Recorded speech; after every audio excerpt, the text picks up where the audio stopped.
Elle a des limites. Il y a trop d'extrapolation par rapport à l'obligation de réserve. La circulaire dont vous faites cas là, dit quoi? Que des sorties médiatiques intempestives. Oui. C'est ce qui est répété dans son communiqué encore. Mais je mets quiconque au défi de me sortir un article de loi qui dit qu'un magistrat ne doit pas s'adresser à la presse.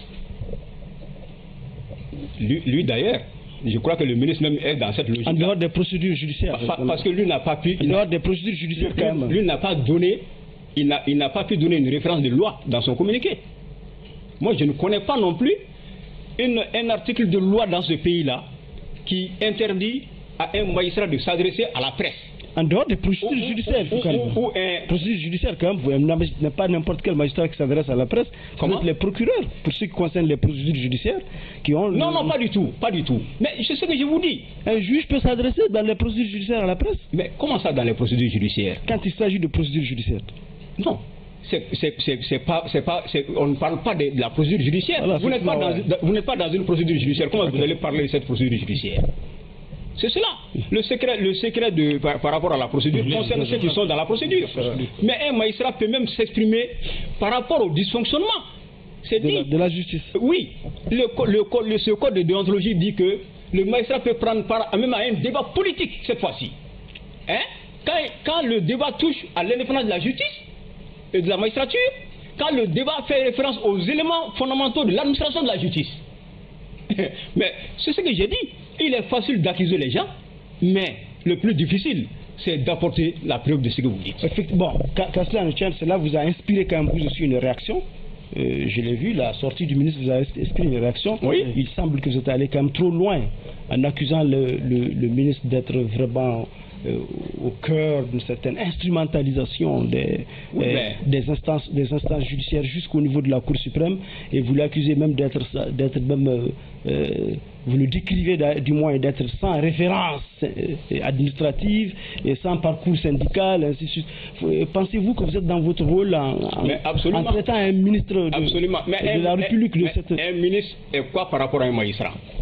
C'est cela. Il faut qu'on change les choses dans ce pays-là. Un ministre, mais il suffit d'un sentiment d'humeur de celui qui l'a mis là-bas pour qu'il ne soit pas ministre. Mais le magistrat, il n'est pas dans ce cas-là. Surtout qu'on dit même de vous qu'il a été quand même par 2 fois votre major de la promotion. Est-ce que major où ça? Mais si tu étudies bien à l'école, mais si tu sers mal ton pays, ton étude a servi à quoi? Ça servait à quoi? Aujourd'hui, moi j'ai donné... Vous pensez que c'est son cas? Il est en train de mal servir le pays? Mais absolument, c'est ce que j'ai dit.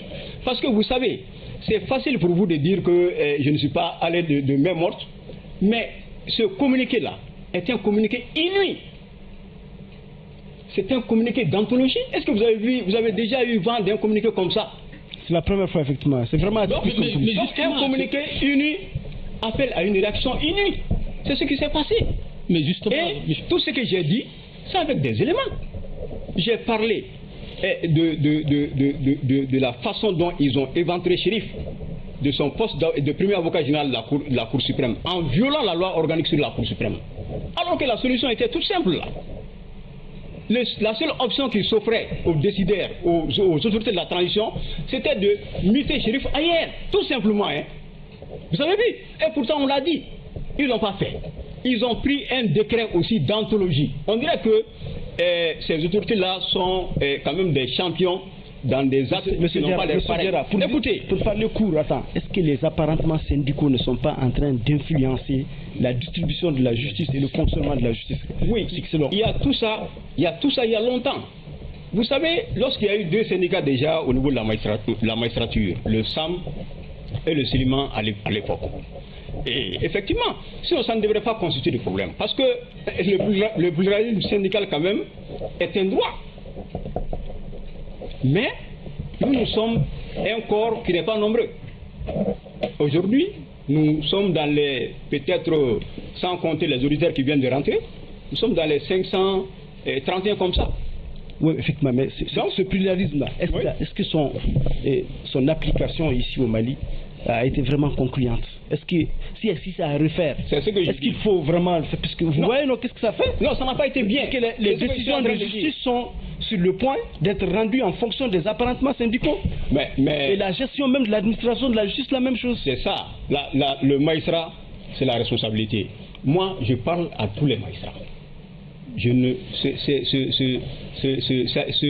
Cette appartenance syndicale-là ne me gêne à rien par rapport à un magistrat.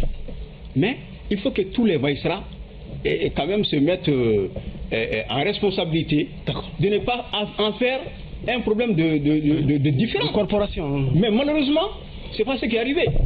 Parce qu'effectivement, après Sam Silima, on a d'ailleurs, moi j'ai été l'acteur principal pour le rapprochement du Sam et du Silima lors de la grève de 2016.